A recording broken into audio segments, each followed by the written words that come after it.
ಬಿಂದು ನಿತ್ಯಂ ನಿತ್ಯಂ ಧ್ಯಾಯಂತಿ ಯೋಗಿನಃ ಕಾಮದಂ ಮೋಕ್ಷದಂ ಚೈವ ಓಂಕಾರಾಯ ನಮೋ ನಮಃ. ಈ ಓಂಕಾರ ತತ್ವದಲ್ಲಿ ಎಷ್ಟು ವಿಶೇಷ ಇದೆ ಅಂದರೆ, ವಕಾರ ನಾಲ್ಗೆಯಿಂದ ಮಾತ್ರ ಹೇಳ್ಬೋದು. ಓಂ ಅಂತ ಸೇರಿಸಿದಾಗ ನಾಭಿಯಿಂದ ಬರುತ್ತೆ. ಆ ನಾಭಿಯಿಂದ ಬಂದಾಗಲೇ ಓಂಕಾರ ತತ್ವ. ಆ ಓಂಕಾರ ತತ್ವನೇ ಓಂ ನಮಃ ಶಿವಾಯ ಅಂತ ಈಶ್ವರನ ಮೇಲೆ ದಕ್ಷಿಣಾಯಣ ಉತ್ತರಾಯಣ ಪುಣ್ಯ ಪರ್ವಕಾಲದಲ್ಲಿ ಸೂರ್ಯ ಬಂದು ಈಶ್ವರನ ಪೂಜೆ ಮಾಡಿ ಅವನ ಅನುಜ್ಞೆಯನ್ನು ಪಡೆದು ತದನಂತರ ಉತ್ತರಾಯಣವನ್ನು ಪ್ರವೇಶ. 5 ಗಂಟೆ 14 ನಿಮಿಷದವರೆಗೂ ದಕ್ಷಿಣಾಯಣೆ ಅಂತ ಸಂಕಲ್ಪ ಮಾಡ್ತೀವಿ.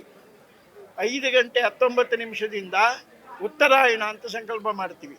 ದಕ್ಷಿಣಾಯಣ ಪಥದಲ್ಲಿ 6 ತಿಂಗಳ ಕಾಲ ಸೂರ್ಯ ಚಂದ್ರರು ನಾವೇನು ಯಜ್ಞ ಯಾಗ ತಪಸ್ಸು ಪೂಜೆ ಫಲಗಳು ಯಾವ್ಯಾವ ನದಿ ಸ್ಥಾನಗಳು ಸಮುದ್ರ ಸ್ಥಾನಗಳು ದೇವತಾ ದರ್ಶನಗಳು ದಾನ ಧರ್ಮಗಳು ಈ ಎಲ್ಲ ಪುಣ್ಯ ಕಾರ್ಯವನ್ನು ನೋಡಿ ಅದನ್ನು ಉತ್ತರಾಯಣದಲ್ಲಿ ಪ್ರಸಾದ ಕೊಡುವಂಥ ವೈಶಿಷ್ಟ್ಯತೆ. ಅದನ್ನೇ ದಕ್ಷಿಣಾಯಣ ಉತ್ತರಾಯಣ ಅಂತ ಹೇಳೋದು. ಆ ಉತ್ತರಾಯಣ ಪ್ರವೇಶ ಮಾಡೋ ಸೂರ್ಯ ಭಗವಂತ ಸ್ವಾಮಿಯನ್ನು ದರ್ಶನ ಮಾಡಿ ಸೂರ್ಯ ಚಂದ್ರಾಗ್ನಿ ನೇತ್ರಾಗಿ ನಮಃ. ಈಶ್ವರನ ಒಂದು ಕಣ್ಣು ಸೂರ್ಯ, ಒಂದು ಕಣ್ಣು ಚಂದ್ರ, ಒಂದು ಕಣ್ಣು ಅಗ್ನಿ, ಅಂತಹ 3 ಕಣ್ಣುಳ್ಳ ಶಿವನನ್ನ ನಾವು ಇವತ್ತು ಉತ್ತರಾಯಣದ ದಿನ ನಾವೇನು ಮಾಡಿದ್ದೀವಿ ದಕ್ಷಿಣಾಯನದಲ್ಲಿ ಅದರ ಪ್ರಸಾದವನ್ನು ಸ್ವಾಮಿ ಉತ್ತರಾಯಣದಲ್ಲಿ ಕೊಡಬೇಕು. ಪ್ರಕೃತಿಯ ವಿಕೋಪದಿಂದ ಇವತ್ತು ಸ್ವಾಮಿ ಪೂಜೆ ಮಾಡಿದ್ದು ನಾವ್ಯಾರು ನೋಡೋಕ್ಕಾಗಲಿಲ್ಲ. ನಾವ್ಯಾರು ನೋಡೋಕ್ಕಾಗಲಿಲ್ಲ ಅಂದರೆ ಸ್ವಾಮಿಗೆ ಪೂಜೆ ಆಗಿದೆ, ಸ್ವಾಮಿ ಇಲ್ಲೇ ಇದ್ದಾನೆ. ಎಲ್ಲರಿಗೂ ದರ್ಶನದ ಭಾಗ್ಯವನ್ನು ಸ್ವಾಮಿ ಕೊಡ್ತಾನೆ. ಈಗ ಸಾಮಾನ್ಯವಾಗಿ ಲಾಟ್ರಿ ಒಳಗೆಲ್ಲೋ ಚೀಟಿ ದುಡ್ಡು ಹೊಡೀತು, ನಮ್ಮ ಕೈಗೆ ಬರೋಲ್ಲ. ಲಾಟ್ರಿ ನಮ್ಗೆ ಹೊಡೆದಿದೆ ಅಂತ ಗೊತ್ತಿಲ್ಲ. ನಾವು ತಿಳ್ಕೊಂಡು ಕೆಲವು ದಿನಗಳಾದ ಮೇಲೆ ಆ ಹಣ ಬಂದು ನಮಗೆ ಸೇರುತ್ತೆ. ಅದೇ ರೀತಿಯಾಗಿ ಈ ಉತ್ತರಾಯಣದ ದಿನ ಸ್ವಾಮಿ ಏನು ಆ ಸೂರ್ಯ ಪೂಜೆಯನ್ನು ತಗೊಂಡಿದ್ದಾನೆ, ಎಲ್ಲರಿಗೂ ಆ ಸೂರ್ಯ ಪೂಜೆ ದಕ್ಷಿಣಾಯಣದ ಫಲವನ್ನು ಉತ್ತರಾಯಣಕ್ಕೆ ಕೊಡಬೇಕು ಅನ್ನೋ ನಿಶ್ಚಯವನ್ನು ಆ ಪರಮೇಶ್ವರ ನಾಳೆಯಿಂದ ಎಲ್ಲರಿಗೂ ಅನುಗ್ರಹ ಮಾಡ್ತಾನೆ. ಆದರೆ ಆ ಉತ್ತರಾಯಣ ದಕ್ಷಿಣಾಯಣ ಪುಣ್ಯ ಪರ್ವಕಾಲದಲ್ಲಿ ಪೂಜೆ ಮಾಡಿದಂಥ ಸೂರ್ಯ ಭಗವಂತನನ್ನು ಇವತ್ತು ತಾವೇನು ಈಶ್ವರನನ್ನು ದರ್ಶನ ಮಾಡ್ತಿದ್ದೀರಾ ಆ ಪೂರ್ವ ಪುಣ್ಯ ಪೂರ್ತಿ ಎಲ್ಲರಿಗೂ ದೊರಕಲಿ ಅಂತೇಳಿ ನಾನು ಮತ್ತೊಮ್ಮೆ ಸ್ವಾಮಿ ಹತ್ರ ಪ್ರಾರ್ಥನೆ ಮಾಡ್ತೀನಿ. ಸ್ವಾಮಿಗಳೇ, 2020-21 ಅವಧಿಯಲ್ಲಿ ಇದೇ ರೀತಿಯ ಒಂದು ಭವಿಷ್ಯ ನೋಡ್ತಿದ್ರಿ, ಕೇಡುಗಾಲ ಬರ್ಬೋದೇನು ಅಂದ್ರೆ ಅದೆಲ್ಲ ಕೂಡ ನೀವು ಹೇಳಿದಂಗೆ ಸತ್ಯ ಕೂಡ ಆಯ್ತು.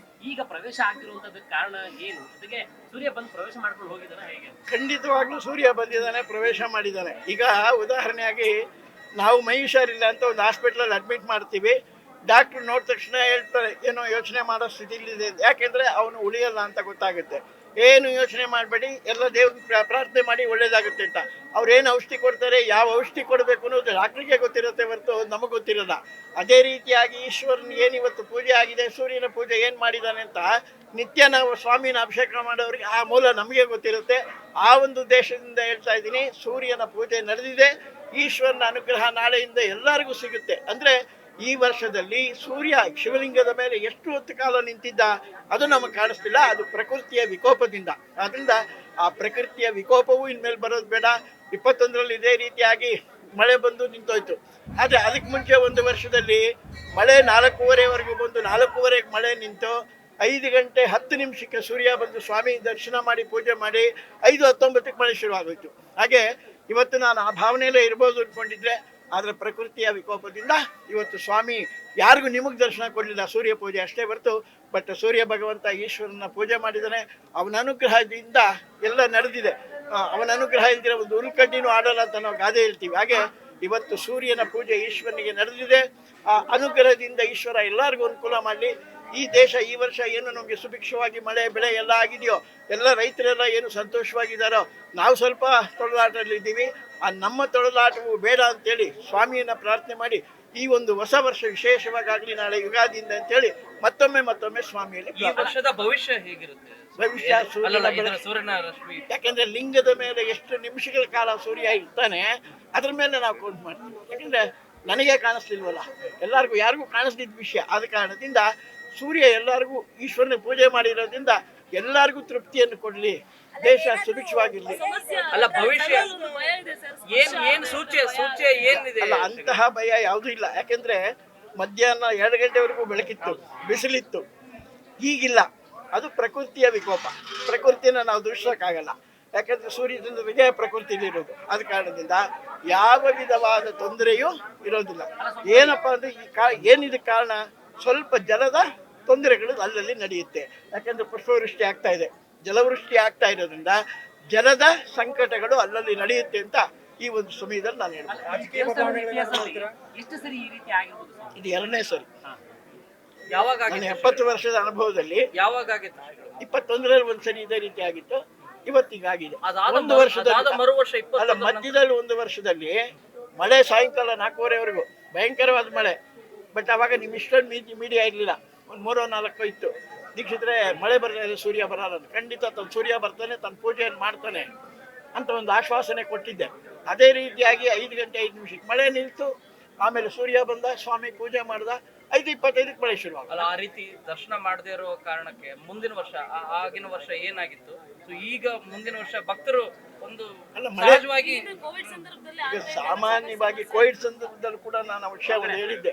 ಈ ವರ್ಷ ಏನೋ ಒಂದು ಅನಾಹುತಗಳು ನಡೆಯುತ್ತೆ, ಬಹಳಷ್ಟು ಪ್ರಾಣ ಸಂಕಟಗಳಾಗತ್ತೆ ಅಂತ ನಾನು ಆ ವಿಷಯವನ್ನು ಹೇಳಿದ್ದೆ. ಅದೇ ರೀತಿ ಬಹಳಷ್ಟು ಪ್ರಾಣ ಸಂಕಟ. ಈ ವರ್ಷ ಹೇಗಿರುತ್ತೆ ಶ್ರೀಗಳೇ? ಬೆಳಗಿಂದಲೂ ಕೂಡ ನಿಮ್ಗೆ ಒಂದು ಸೂಚನೆ ಇರುತ್ತೆ, ಬರುತ್ತೋ ಅಥವಾ ಸೂರ್ಯ ರಶ್ಮಿ ಆಗತ್ತೆ ಅನ್ನೋದು ಒಂದು ಅನುಮಾನ ಕೂಡ ಇರುತ್ತೆ.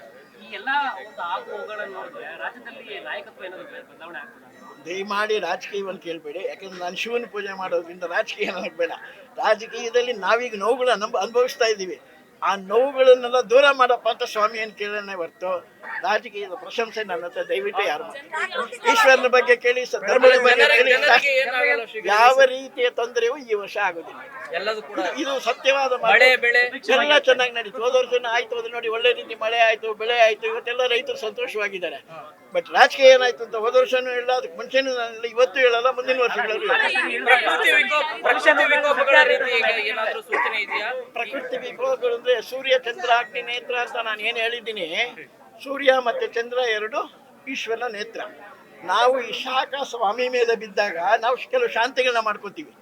ಮೊದಲೇ ಗಂಗಾಧರೇಶ್ವರ, ಗಂಗೆಯನ್ನು ಇಟ್ಕೊಂಡಿರೋನು, ಅದರ ಮೇಲೆ ಸೂರ್ಯನ ಬೆಳಕು ಬಿದ್ದಾಗ ಒಲೆ ಮೇಲೆ ತಣ್ಣೀರಿಟ್ಟರೆ ಬಿಸಿನೀರಾಗುತ್ತೆ, ಕೋಲ್ಡ್ ವಾಟರ್ ಇಟ್ಟು ಬಿಸಿಗೆ ಬಿಸಿ ಆಗುತ್ತೆ.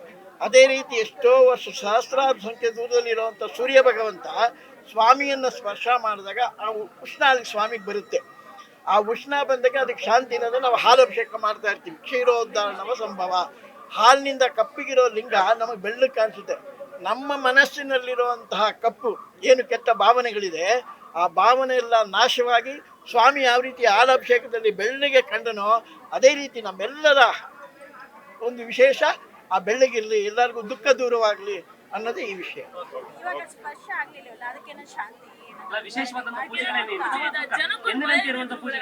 ಇಲ್ಲ, ಈಗ ಇವತ್ತು ಧನುರ್ಮಾಸದ ಪೂಜೆ ಮುಗೀತು, ನಾಳೆಯಿಂದ ಸೂರ್ಯ ಉದಯ ಆದ್ಮೇಲೆ ಅಭಿಷೇಕ ಪೂಜೆಗಳು ಮಾಡ್ತೀವಿ.